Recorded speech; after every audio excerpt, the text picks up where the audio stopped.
Bonjour à tous, c'est Anaïs de MyFuture, une entreprise sociale et solidaire qui accompagne les jeunes de 13 à 20 ans dans la recherche de leur futur métier. On se retrouve aujourd'hui pour une nouvelle visite virtuelle en partenariat avec l'industrie en Centre-Val de Loire et on est chez Mayoli, au cœur d'une industrie pharmaceutique. Vous me suivez pour la visite ?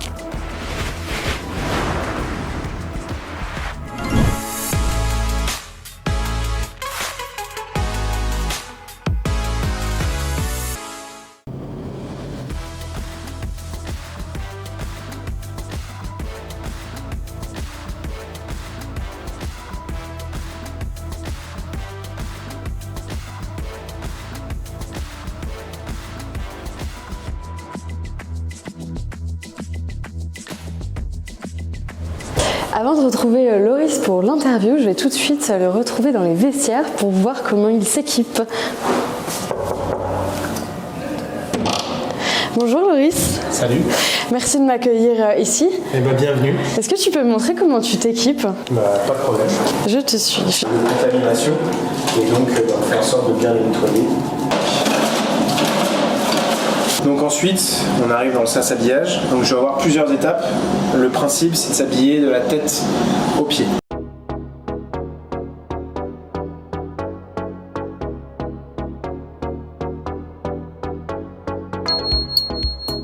Et ben on va tout de suite se retrouver pour l'interview dans les locaux.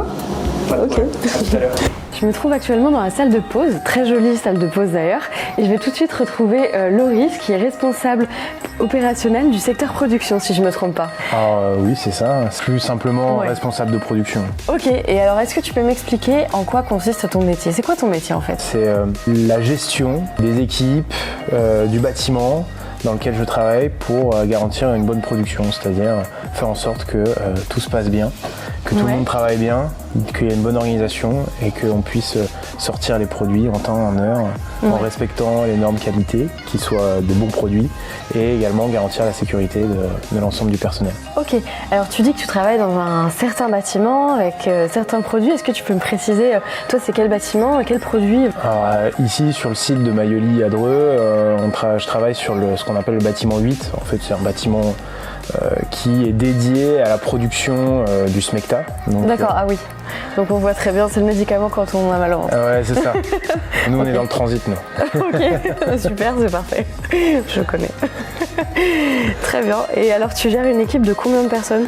C'est une équipe de 20 personnes titulaires et avec 3 et 4 personnes temporaires de l'intérimaire. Ok, ça marche. Intérimaire, est-ce que tu peux préciser ce que c'est ? En fait, c'est selon le besoin qu'on a sur une journée ou par exemple si on a de l'absence, des gens qui sont en vacances, on va prendre, on va dire, du personnel temporaire. C'est des gens qui viennent travailler pour une semaine, 2 semaines, 3 semaines, qu'on forme et qui vont venir travailler avec nous. Okay. On n'en a pas besoin toute l'année, donc on ne les embauche pas en CDI, donc en contrat avec l'entreprise. Mais du coup, on essaye de garantir un roulement avec certaines mêmes personnes pour qu'elles puissent venir régulièrement. Ok, donc ces personnes viennent plutôt sur des missions, quoi. C'est ça, des missions, exactement, missions ponctuelles. Ok, très bien. Et alors, est-ce que tu as une journée type ? Déjà, est-ce que tu peux me préciser quels sont tes horaires de travail ? Alors, c'est des horaires de journée. Alors, on essaye dans mon poste, on essaye de venir le plus tôt possible parce que le matin, c'est là où tout se joue. Okay. Donc on vient entre 7h30 et 8h le matin pour faire le tour, récupérer un maximum d'informations. Le nerf de la guerre, c'est l'information. Savoir ce qui s'est passé la veille, ce qui s'est passé la nuit, parce qu'on travaille aussi la nuit, ce qui s'est passé en début de matinée. Pour qu'ensuite on enchaîne avec le matin tous nos rituels de production, c'est-à-dire des réunions. On fait beaucoup de réunions, généralement quand on dit réunion, on dit encore réunion, mais en fait c'est des moments primordiaux pour gérer la production et faire en sorte qu'on prenne les bonnes décisions pour permettre le bon déroulement de la journée, de la semaine, du mois, etc. D'accord. Et justement, quand tu dis on prend toutes ces informations, c'est vraiment un moment, j'ai compris, important dans la journée, ça va être quelles informations en fait ? Alors ça va être le nombre de boîtes qu'on a fabriquées. On a des indicateurs, donc c'est des données qu'on calcule avec des outils informatisés qui permettent de savoir si, par exemple, on travaille sur des lignes de production, est-ce que la ligne de production a bien fonctionné, est-ce qu'on a eu des pannes, est-ce qu'on a eu des problèmes d'organisation. Donc c'est des choses qui vont être récoltées avec des informations, soit des pourcentages, soit des nombres, soit on va les utiliser pour savoir si effectivement tout s'est passé comme on l'avait prévu. Ouais. Si ça s'est mieux passé que l'on avait prévu, et comme c'est souvent le cas, si ça s'est moins bien passé que ce qu'on avait prévu. Et du coup, on va prendre ce qu'on appelle des actions sur la journée, et pour faire en sorte que on puisse résoudre les problématiques qu'on a eues et s'adapter à cette nouvelle journée qui nous attend. Alors c'est combien de boîtes de Smecta par jour? Alors ça varie parce qu'on a différents types de formats. On a des boîtes de 10 et des boîtes de 60 sachets, parce qu'on fait des sachets de Smecta. C'est beaucoup. Alors c'est beaucoup, mais du coup ça change, mais en moyenne on fait 90 000 boîtes par jour, entre 80 et 90 000 boîtes par jour. Ah oui, quand même. C'est juste sur l'unité de production, ça change. Enfin juste sur le bâtiment 8 là où je travaille. Par exemple là sur ce mois, on doit faire 1 600 000 boîtes. Ah oui, d'accord, on a autant de problèmes de transit que ça en France? Eh ben non, parce qu'on ne fait pas qu'en France. Oh waouh, ah ok, ah oui. Donc on produit pour la France, donc des boîtes que tu vas retrouver dans ta pharmacie au coin de ta rue, mais aussi on fait des produits pour le Vietnam, pour la Grèce, pour l'Italie, pour la Russie. Pour l'Ukraine aussi. Enfin, voilà, on fait des boîtes pour le monde entier parce qu'on a un groupe qui travaille à l'international. Voilà. Et tu disais aussi tout à l'heure qu'une grosse partie de ton métier, voire 80%, consistait finalement à gérer un petit peu des urgences. Toi, tu préfères gérer quand tout roule ou quand il y a plein d'urgences justement? Il y en a toujours. Il y a une partie de moi qui va te dire je préfère quand tout roule parce que ça veut dire qu'on a bien travaillé en amont et que tout est organisé, mais effectivement une partie de l'excitation qu'il y a à travers mon métier, c'est aussi de travailler dans un environnement où il y a des choses qu'on ne prévoit pas, chaque journée est différente et donc du coup ça casse une certaine monotonie dans le travail. Ok. Très bien. Et toi, du coup, qui a aussi une casquette de responsable où tu gères des équipes, c'est quoi ton secret de manager pour motiver tes équipes? Alors c'est une très bonne question parce que on te dira tout le temps il n'y a pas un modèle de manager.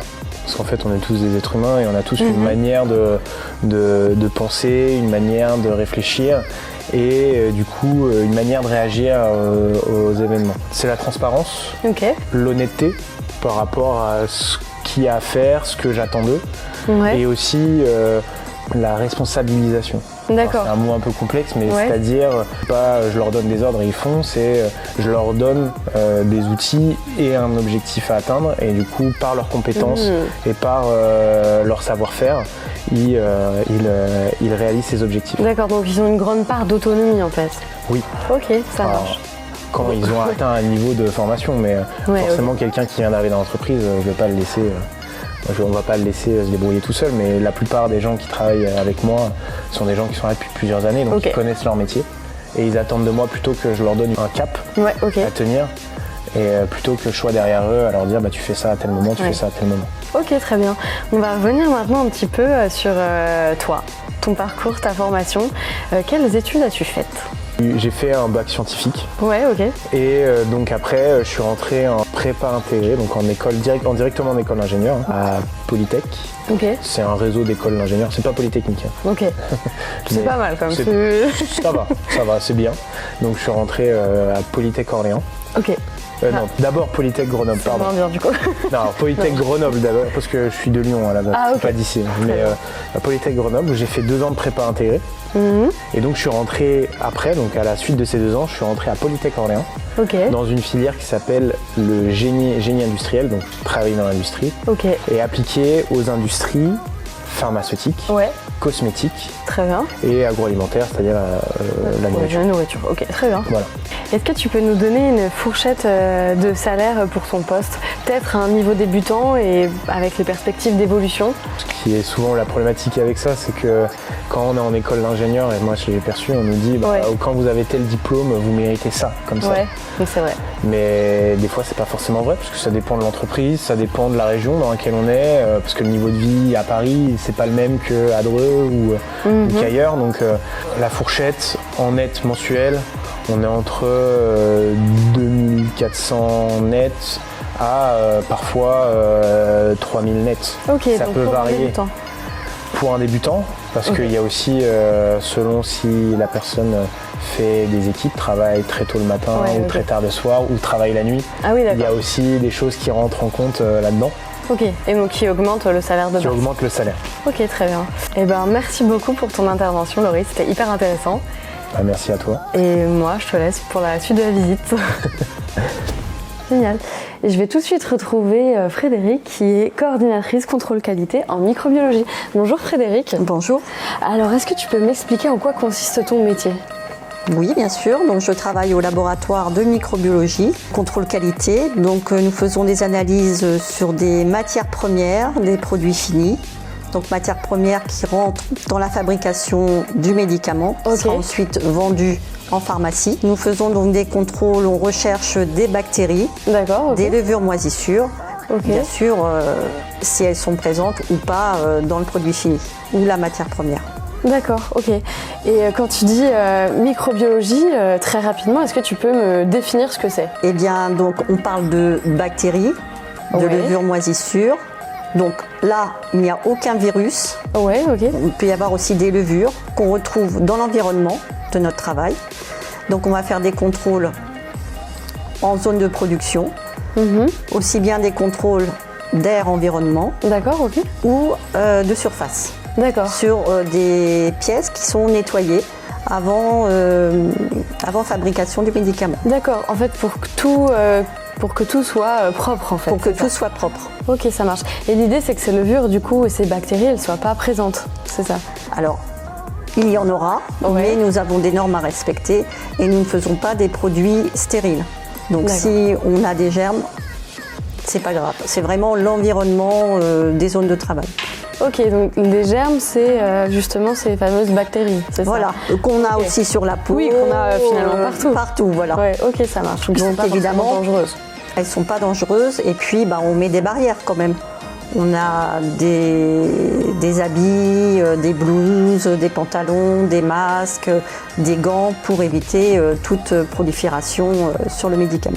Ok, prolifération, ça veut dire quand une bactérie grandit. Grandit, elle se multiplie et il y en a plein dans la zone. D'accord, très bien, très clair. Est-ce que tu as une journée type ? Qu'est-ce que tu fais le matin en arrivant au travail et l'après-midi ? Comment se décompose tes journées ? Alors, nous avons un planning. Et nous sommes plusieurs techniciennes, donc chaque technicienne a son planning de travail, donc on peut faire des analyses, on peut aller faire des contrôles d'environnement, on a des lectures aussi de nos produits qu'on a mis à incuber dans des étuves. Donc incuber, c'est qu'on va les mettre au chaud à des températures bien définies, entre 20-25 degrés ou 30-35 degrés. Ok. Pour les mettez bien quoi. Pour qu'elles puissent se développer ou pas dans le produit. Ok, ça marche. Voilà, qu'est-ce qu'on fait d'autre ? Donc des lectures, on fait des colorations de grammes. Ok, ça donc c'est quoi ? Quand on a des colonies qui ont poussé sur des milieux de culture, on va faire des frottis, on va les colorer, on va les regarder au microscope. Ce qui va nous permettre aussi de faire tout un processus pour identifier notre bactérie qui est présente soit sur le terrain, soit dans nos produits. D'accord, donc vous cultivez vous-même des bactéries en fait. Voilà, c'est ça. Ok. On vit avec les bactéries. Ok, ça marche. Et ça va, ça ne t'inquiète pas trop ? Pas du tout, puisqu'elles sont pas du tout, elles sont inoffensives. Ok. Qu'est-ce qui t'a amené d'ailleurs à ce milieu-là, toi ? Qu'est-ce qui t'intéresse particulièrement ? Alors, moi j'ai fait des études scientifiques. Et lors de mes études que j'ai poursuivies à la fac, j'ai travaillé l'été en industrie pharmaceutique. D'accord, ok. Au contrôle qualité en microbiologie, j'ai dit c'est ça que je veux faire. Ah oui, d'accord, donc c'est venu très jeune quoi. Oui, à la fac on a à peu près 20 ans. Ouais. Donc oui, tout à fait. C'est un métier qui m'a plu et en plus on met en évidence des choses qui sont qu'on ne voit pas à l'œil nu en fait. Ouais. Parce que tu travailles beaucoup au microscope, c'est ça ? On travaille au microscope, oui. Ok, ça marche. Et alors, est-ce que tu peux me parler un petit peu de ton parcours depuis tes études justement ? Oui, donc j'ai fait un bac scientifique, option maths, physique, SVT. Ouais, ok. Et ensuite j'ai fait un BTS analyse biologique. qui me permettait de travailler soit en industrie, soit dans les laboratoires d'analyse médicale. Ouais. Après, j'ai continué à la fac parce que je me suis dit qu'un bac plus 2, c'était pas assez. Et puis, j'avais le potentiel et les compétences pour aller plus loin aussi. J'ai travaillé en industrie pharmaceutique et je continuais mes études. Ouais. Et pendant que je travaillais l'été, j'ai vu une annonce, une offre d'emploi sur Dreux, dans cette entreprise. Ah oui. Et j'ai dit, je vais postuler, on verra bien. Et puis tu es toujours là. Ça a matché et je suis toujours là. Donc je suis rentrée comme simple technicienne de laboratoire. Et puis, puis après j'ai évolué au cours du temps. D'accord. Pour être maintenant coordinatrice. Coordinatrice, très bien. Et là, ça fait combien de temps que tu es dans l'entreprise ? Alors je suis arrivée en janvier 95. Donc ça fait 30 ans. 30 ans, bravo. Voilà. Très bien. Ok. Et on va parler un petit peu de l'organisation de ton travail. Quels sont tes horaires de travail ? Alors nous, on a des horaires qu'on peut dire à la carte, qui ne sont pas fixes. Ouais. Donc le matin, c'est 7h30, 9h. Ouais, ok. Et puis on a une pause le midi d'environ 1h jusqu'à 2h. Et le soir, 16h jusqu'à 19h. Ok. On fait nos horaires en fait en fonction de la charge de travail. Donc si on a moins de travail, on peut réduire nos horaires du moment qu'on fasse nos 35 heures la semaine. Ok, très bien. Ok. Et tu travailles pas le week-end ? On ne travaille pas le week-end et nous sommes en journée. Oui, ok, ça marche, très bien. Et est-ce qu'il y a d'autres avantages dans l'entreprise ? Eh bien, nous avons un restaurant d'entreprise qui nous permet de rester sur place et de manger avec nos collègues ou avec d'autres services. Et c'est un moment très convivial. Ok. Et ça va, les collègues sont sympas parce que j'ai cru comprendre que vous étiez beaucoup dans l'entreprise ? Oui, on est à peu près dans les 300. Ouais. Et puis, oui, ça va, les contacts est très sympathique. Ok. Oui. Est-ce que tu peux nous donner aussi une fourchette de salaire pour ton poste ou un poste plus débutant peut-être ? Alors, je vais parler plus du poste de technicien en laboratoire. Ouais. Donc, il peut aller de 1700, 1800 euros jusqu'à 2500 euros en fonction des responsabilités qu'on donne aux personnes. D'accord, et en plus c'est un métier où il est possible d'évoluer. Il est possible d'évoluer, il y a même chez nous des personnes qui font et de la microbiologie et de la physico-chimie. Ils ont une double casquette et c'est vrai que c'est intéressant parce que c'est ce qui est demandé maintenant dans les entreprises. Ok, très bien. Alors toi qui as beaucoup d'expérience professionnelle, 30 ans, ce qui est quand même pas négligeable, quels sont les conseils que tu pourrais donner à un jeune qui aurait envie de se lancer mais qui hésite encore un peu ?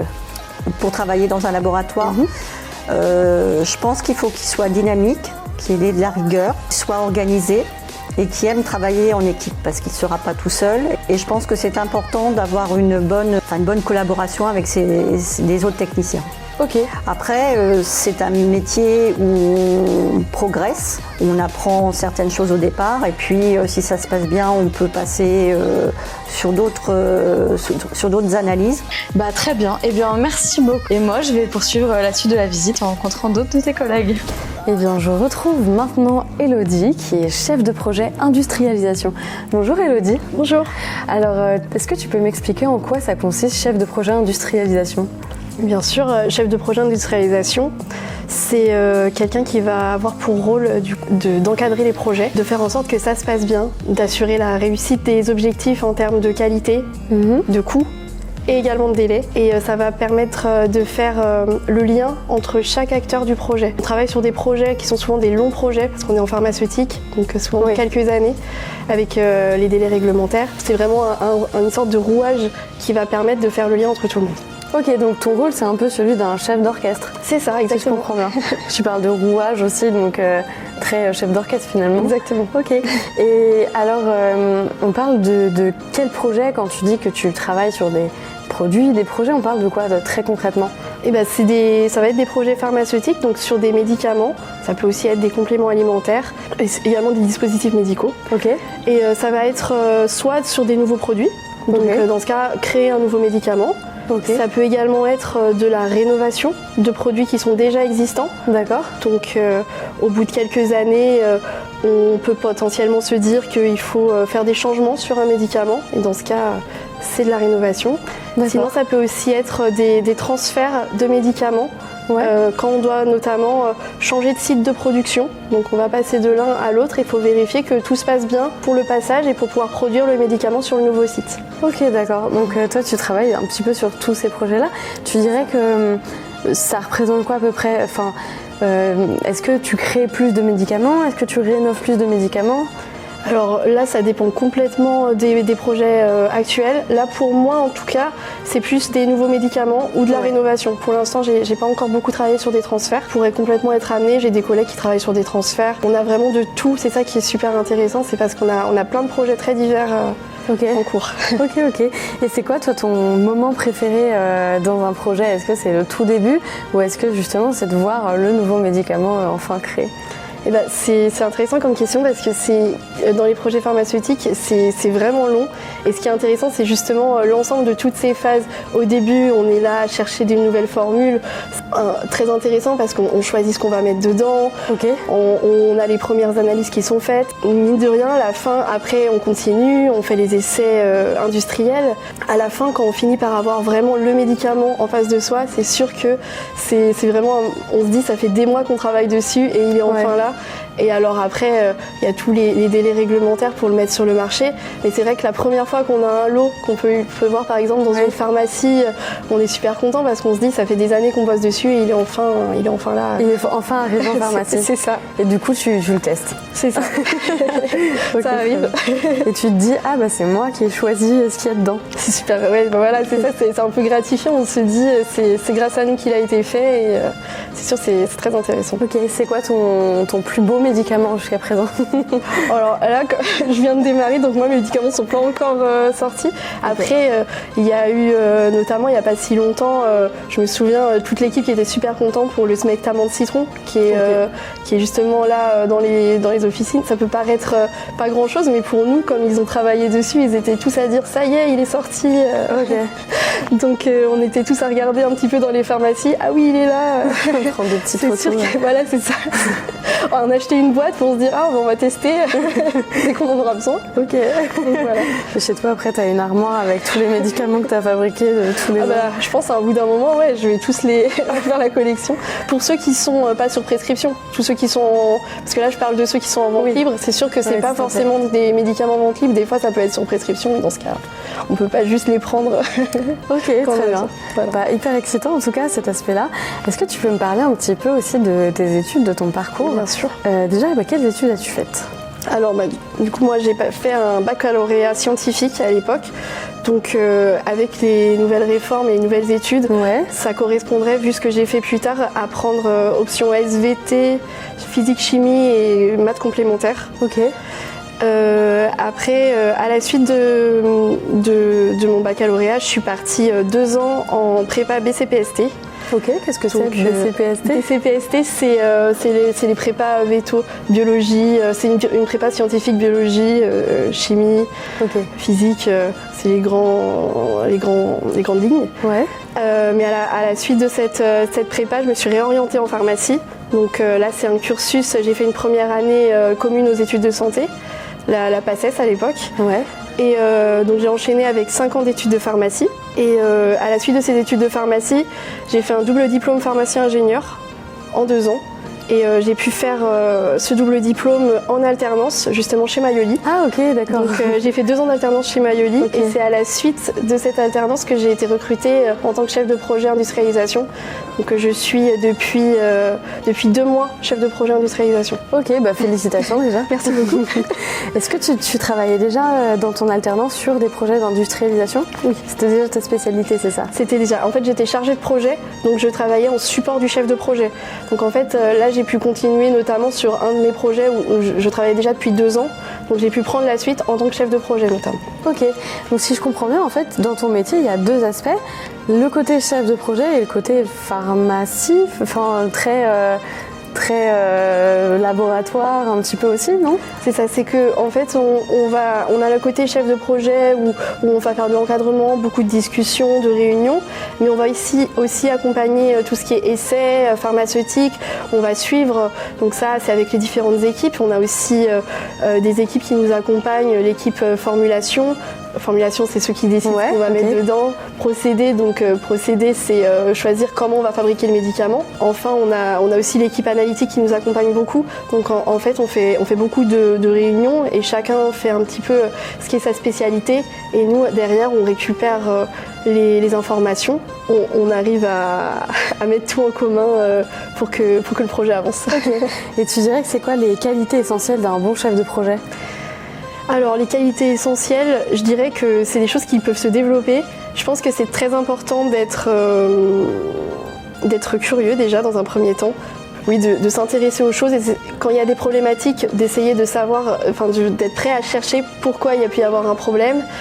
Je pense qu'il faut développer sa communication parce qu'en fait on communique énormément, il faut aller interagir avec les personnes, aller chercher les personnes, aller chercher les informations aussi. La gestion du temps, c'est très important, savoir s'organiser parce qu'on a souvent énormément de travail, on est obligé de prioriser parce qu'on a beaucoup de choses en même temps.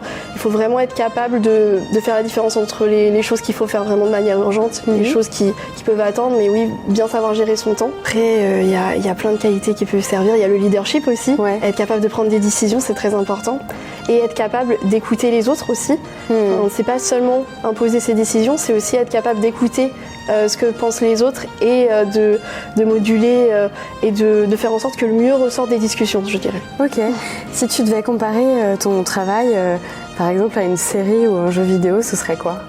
Pour nous donner un peu une idée. Je dirais que c'est dans les jeux de gestion. Ça pourrait être un peu comme les jeux mobiles, pour ceux qui aiment, à l'époque il y avait Farmville, Clash of Clans, je sais pas, tout ce qui est jeux de gestion, mais également les jeux d'aventure, les jeux d'enquête, parce qu'il y a vraiment des moments où on a des vraies problématiques et que c'est presque une enquête, il faut un peu chercher qu'est-ce qui s'est passé, on peut avoir des problématiques de production, et il faut vraiment pas hésiter à aller même chercher le fond du problème, aller remonter ce qu'on appelle les causes racines, quel était le déclencheur. Et non, c'est vrai que pour le coup, je retrouve bien, c'est vrai, dans les jeux, maintenant qu'on en parle. Ouais, bah oui. Ok, c'est très parlant en plus. On n'a pas parlé aussi de tes horaires de travail. Toi, tu travailles plutôt la journée ?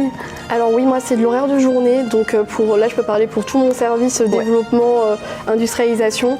Nous c'est de la journée, on ne fait pas de travail de nuit, donc après ça dépend des jours. Quand on a des essais de production, ça peut être des plus grandes plages horaires, mais globalement le matin ça va être, on arrive vers 8-9 heures. Puis le soir, on peut partir, souvent ça va être entre 17 et 18 heures. C'est des journées habituelles de travail. Après on module. Moi je suis en forfait jour, donc ça veut dire que je peux moduler mes horaires selon aussi les réunions que je vais placer. Je vais pouvoir m'arranger pour mon emploi du temps. Et quand il y a des essais, ça peut arriver qu'on vienne un petit peu plus tôt, qu'on parte un petit peu plus tard. En fait, on adapte nos journées. Ok. Toi, tu travailles, tout est sur site, par exemple, quand tu dois accompagner des essais au laboratoire, est-ce que tu es amené à te déplacer un petit peu ? Ça arrive. Déjà, moi là, sur mon travail, on est le service industrialisation pour plusieurs sites. D'accord. Donc, j'ai notamment un projet qui n'est pas sur le site de Dreux, qui est sur un autre site en France. Donc, ça m'arrive de devoir me déplacer sur ce site. Mais ça arrive aussi que pour faire des essais, on doit se déplacer. Par exemple, s'il y a des équipements de production qu'on n'a pas, et on a envie de faire des petits tests dessus ou des petits équipements quand on veut faire des petits tests, des tests de formulation par exemple. Donc formulation, c'est voir si deux composants vont bien ensemble. Oui, c'est choisir ce qu'on va mettre comme ingrédient dans le médicament. Donc on va pouvoir venir avec différents ingrédients et se dire là on va aller dans un laboratoire spécialisé pour faire des tests là-dessus et on va voir directement comme ça ressort. Alors que si on le fait directement chez nous, on est sur les grandes machines de production et donc c'est pas forcément faisable à petite échelle. Ok, très bien. Est-ce que tu peux aussi me donner une tranche de salaire pour ton poste ou un poste débutant ? Bien sûr. Alors, on m'a toujours dit, moi, qu'en sortie d'école, ce qu'il fallait viser, c'était 45 000 bruts annuels. Pour le faire en net, je suis en net mensuel. En net mensuel, je pense que c'est à peu près 2 000 euros € net. Je pense que c'est un peu plus. Peut-être un petit peu plus. C'est possible que ce soit un peu plus, j'ai pas fait le calcul directement.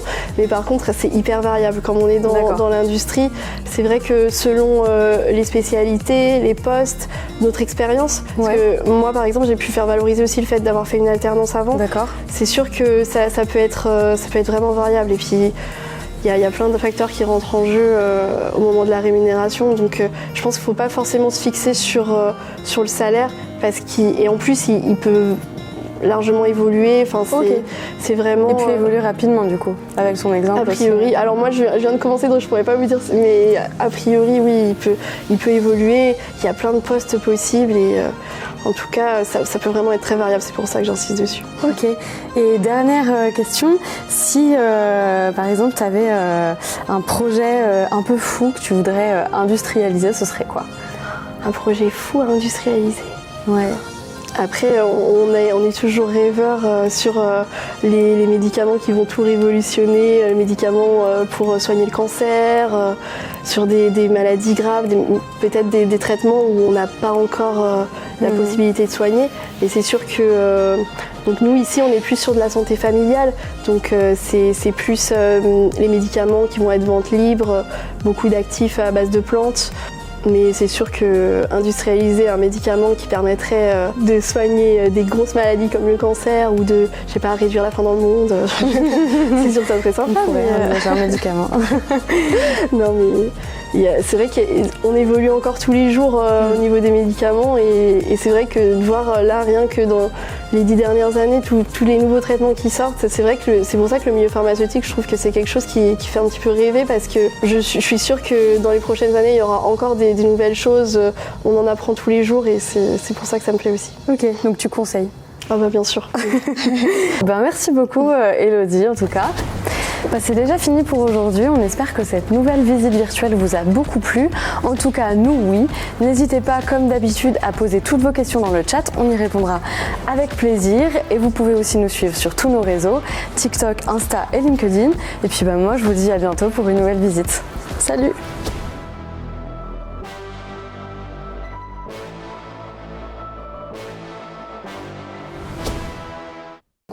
Ok. C'est vraiment le rôle du chef du projet. J'ai fait une tête chelou. En gros, je vais venir vers toi et je vais t'introduire. Je vais te dire bonjour. Et du coup, me redire bonjour comme si on s'était pas vu.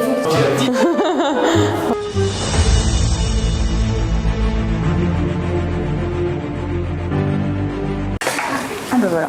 Chez Mayoli, là, au cœur d'une industrie pharmaceutique, on va la refaire parce que j'ai bugué. Mais en plus, vous me faisiez trop rire parce que toi, t'as payé. Mais parce que tu dis que tu veux pas qu'il dans ta guette et il avance. Mais oui, mais du coup, j'ai pas compris, ça m'a perturbée.